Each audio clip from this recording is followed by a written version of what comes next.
ndagira ngo utangarize ko inyuma yawe hari Farawo, ariko yavuganye nawe izamugukiza.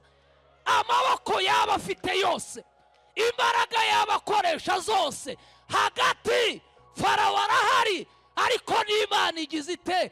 Irahari. Imana ishimwe. Haleluya. Farawo ubukene ari inyuma yawe, ariko uko byamera kose Imana izakugaburira. Arakubwira ngo no hagati Imana ishobora kukureba ititaye ku myaka umaze, ititaye ku byo abantu bakubwiye.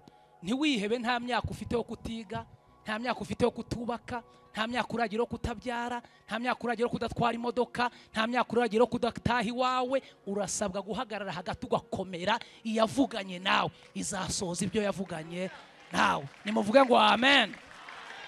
Nta muti uzabona uretse wowe, ni wowe nyiri umuti wo kwikunda. Ugomba kugera ku rwego wikunda, ukireba neza, ukiyambika neza, ukisiga neza, ukisohokana heza.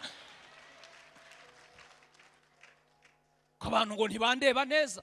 Waguze miliyari nini, yigure. Aho wirebera uhatinde, wirebe.